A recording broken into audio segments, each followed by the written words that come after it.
Hello Aditya, अब आवाज आ रही? Yes sir. Okay okay, yes जी सर, अब सर। आ रहे। ठीक है, ओके। चलिए स्टार्ट करते हैं। 5DCA में जैसा कि आपको मालूम है, हमको ओरिकल की क्लास को पढ़ना है। और ओरिकल क्या है ये मैंने आपको बताया था, एक डेटाबेस सॉफ्टवेयर है। डेटाबेस को मैनेज करना, जिसके लिए आपने डेटाबेस पढ़ा हुआ है और डेटाबेस सब्जेक्ट भी पढ़ा है, लेकिन उसको कैसे मैनेज करते हैं, कैसे यूज करते हैं, इसकी क्या आवश्यकता है और डेटाबेस की क्या जरूरत है हमको, ये आज हम सबसे पहले as a introduction of database सीखेंगे। तो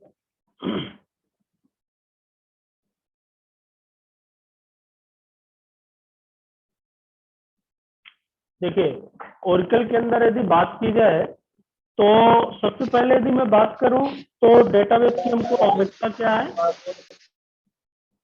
माइक ऑफ कर लेना है सभी को भी।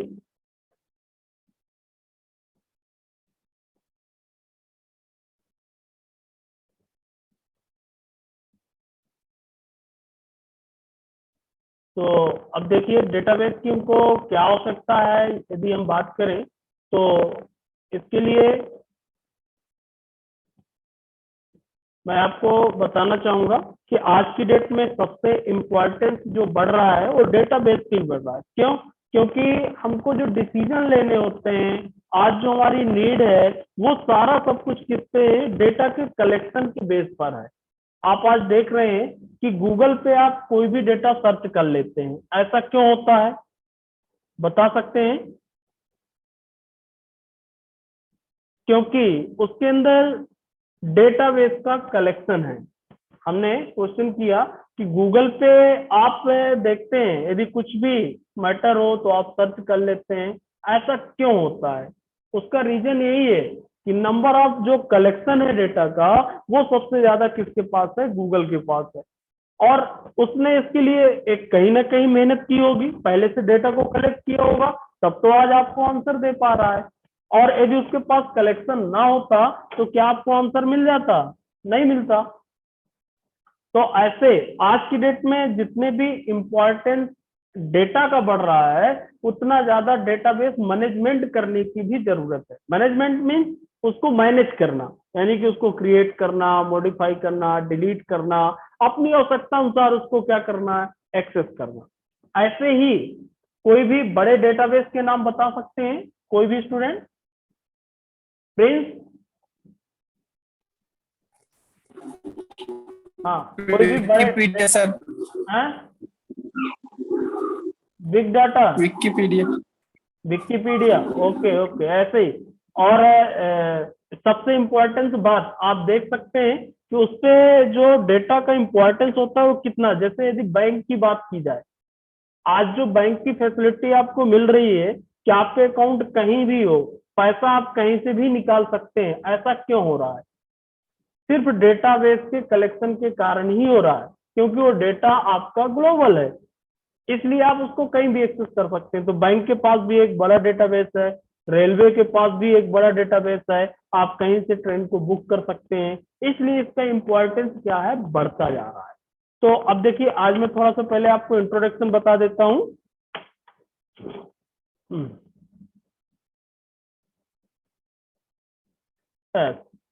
अब देखिए, व्हाट इज डेटाबेस? स्क्रीन तो दिख रही है रवि? यस सर, दिख रही है। Okay okay. डेटाबेस क्या है? सबसे पहले बात हम करते हैं कि डेटाबेस है क्या हमारा। तो यहाँ पे आप देखेंगे, database is a collection of data. Database जो है वो क्या है? Collection of data. सोहेल, कुछ नहीं करना, सिर्फ देखना है। हमारे पास नाम आ रहा है, जो एक्टिविटीज आप करेंगे, कोई भी जहां पे प्रॉब्लम हो उनसे बात करनी है। तो देखिए, database is a collection of data. Database जो है वो क्या है?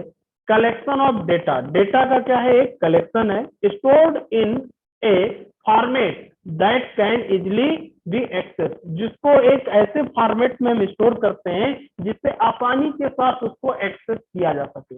अब डेटा की जरूरत क्यों होती है, हम डेटा को क्यों कलेक्ट करते हैं, क्योंकि आवश्यकता पड़ने पर हम उसको एक्सेस कर सकते। जैसे यदि मैं एग्जांपल के रूप में आपको बताऊं तो आप देख सकते हैं कि बैंक हमारे डेटा को क्यों रखता है, क्योंकि पैसे के ट्रांजेक्शन को क्या करने के लिए, वेरीफाई करने के लिए। आपने कब पैसा जमा किया, कब आपने पैसा निकाला, उसको जानने के लिए हमारे डेटा को कलेक्ट करके रखता है। ऐसे ही जो डेटा हमारा कलेक्ट किया जाता है वो कोई ना कोई डिसीजन लेने के लिए किया जाता है। यदि बैंक में तो बहुत सारे अकाउंट होते हैं, कोई व्यक्ति पहुंचे और सीधा बोल दे कि मेरे अकाउंट में कितना पैसा है बता दीजिए, तो वो किस बेस पे बताएंगे, डेटा के बेस पे बताएंगे। अपने जो उनके पास रिकॉर्ड होगा, कंप्यूटर पे होगा या मैनुअली होगा, उस रिकॉर्ड को देख करके ही आपको आंसर देंगे कि आपका जो बैलेंस है वो इतना है। तो कहीं ना कहीं इंपॉर्टेंस वहां पे किसका बढ़ा, डेटा का। यदि वो डेटा वहां पे गलत फीड होगा तो वो डिसीजन भी गलत देंगे, गलत रिजल्ट भी मिलेगा। तो इसलिए डेटा को बहुत क्लियर कट और बहुत सही तरीके से स्टोर करने की आवश्यकता होती है। तो यहाँ पे हम बात करें, और जरूरत पड़ने पर आसानी से एक्सेस किया जा सकते हैं। एक्सेस करने के लिए एज ए क्वेरी, उस पर क्वेरी की जा सकती है, और क्वेरी करने पे हमको पता चलता है कि डेटा जो है हमारा वो कितना क्लियर है और कितना सही है। तो देखिए, अब इसमें जो मेजर पॉइंट है दो हमारे निकल के आ रहे हैं कि what is collection of data. Collection of data क्या है, किस प्रकार के डेटा का कलेक्शन होता है। तो यदि कलेक्शन की मैं बात करूं तो any collection of related information, यानी कि रिलेटेड इंफॉर्मेशन का क्या है, एक कलेक्शन। कैसे रिलेटेड इंफॉर्मेशन, जैसे डेटा का कलेक्शन कैसे बनता है। यदि सपोज दैट आप मानिए कि बेस्ट फ्रेंड नेम, आपको अपनी लिस्ट बनाना है, तैयार करना है कि हमारे बेस्ट फ्रेंड कौन से हैं, तो वो एक आपका डेटा बन जाएगा, कलेक्शन ऑफ डेटा हो जाएगा। आपके बेस्ट फ्रेंड कौन है उसको आप कलेक्ट करेंगे। आपको कुछ शॉपिंग करने जाना है, कुछ खरीदने जाना है, तो क्या क्या खरीदना है उसको तो आपको कलेक्ट करना पड़ेगा ना, उसको आप एक लिस्ट बनाएंगे। जब वो एक लिस्ट के रूप में बनेगा तो वो भी आपका क्या कहला जाएगा, कलेक्शन ऑफ डेटा। तो ऐसे ही बेस्ट फ्रेंड की लिस्ट, शॉपिंग की लिस्ट, ये सारे क्या कहलाएंगे, कलेक्शन ऑफ डेटा।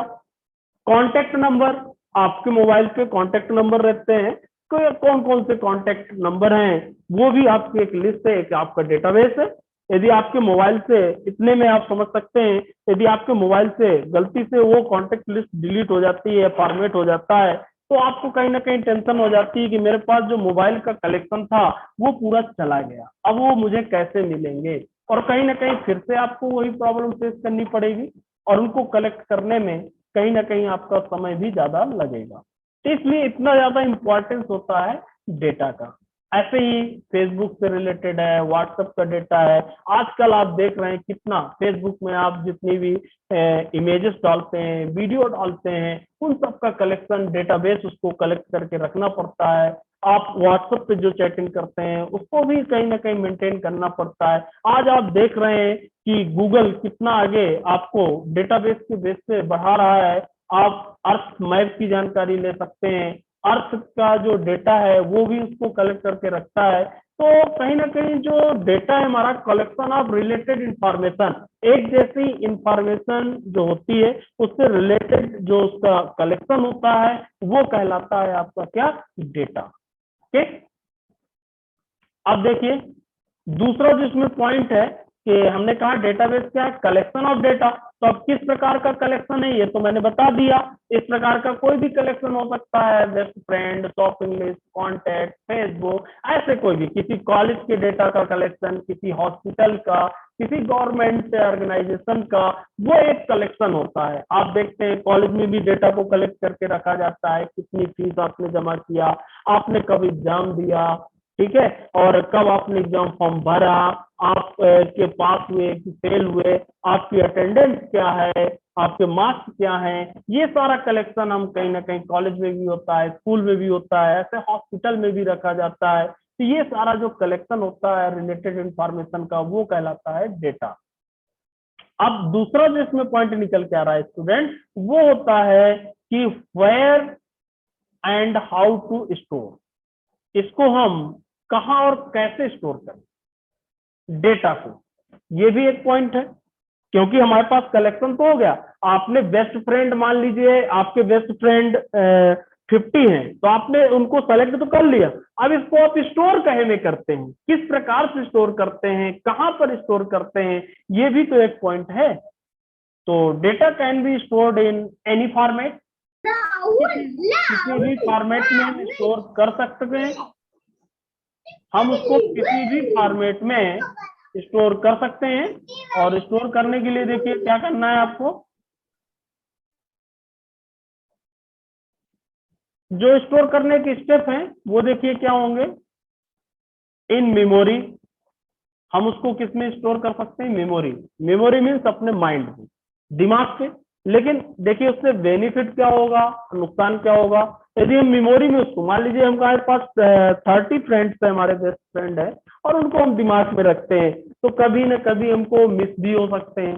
हो सकता है कि कुछ दिन हमको याद रहे, इसके बाद याद ना रहे। ऐसे ही शॉपिंग लिस्ट, मान लीजिए आप कहीं कुछ खरीदने जाते हैं और उसके लिए आपने उसको मेमोरी में रखा कि हमें ये 10 सामान लाने हैं खरीद करके, और जब आप वहां तक पहुंचे मार्केट में तो पता चले भूल गए आपको, है ना। और ऐसा भी हो सकता है कोई आपको बीच में मिल गया, आप उससे बातें करने लगे तो मिस भी हो सकते हैं। यानी कि यदि हम माइंड में उस डेटाबेस को स्टोर करके रखते हैं तो वो डेटा मिस भी हो सकता है। और बहुत लिमिटेड डेटा को माइंड में स्टोर किया जा सकता है। यदि बहुत ज्यादा बड़ा डेटा होगा तो उसको हम माइंड में स्टोर नहीं कर सकते हैं। उसके लिए फिर क्या यूज कर सकते हैं स्टूडेंट, पेपर हो सकता है, यानी कि कागज पे आप लिख सकते हैं। कागज पे आप लिख सकते हैं और कागज में उसको बना भी सकते हैं। या तो फिर स्टूडेंट क्या कर सकते हैं, उसकी एक लिस्ट तैयार कर सकते हैं। या फिर आज की डेट में जो सबसे ज्यादा यूज होता है इलेक्ट्रॉनिक डिवाइस के रूप में, कंप्यूटर या लैपटॉप में हम यूज कर सकते हैं। यदि हम कंप्यूटर और लैपटॉप में उसको यूज कर रहे हैं तो हमारा क्या हो जाता है, एक तरह से मैं आपको कंप्यूटर लैंग्वेज में यदि समझाना चाहूँ तो यदि हम मेमोरी में यूज करते हैं एज ए प्राइमरी मेमोरी होगा। यानी कि जब तक आप उस पर जोर दिए रहेंगे, यानी कि जब तक आपके माइंड में लाइट बनी रहेगी तब तक वो डेटा याद रहेगा। और जैसे ही लाइट आपके माइंड से जाएगी आपका डेटा चला जाएगा। लेकिन यदि उसको कंप्यूटर, पेपर या मोबाइल या किसी अदर डिवाइस में हम सेकेंडरी डिवाइस में स्टोर करके रखते हैं एज ए सेकेंडरी डिवाइस या सेकेंडरी मेमोरी, तो वो डेटा आपका हमेशा बना रहता है।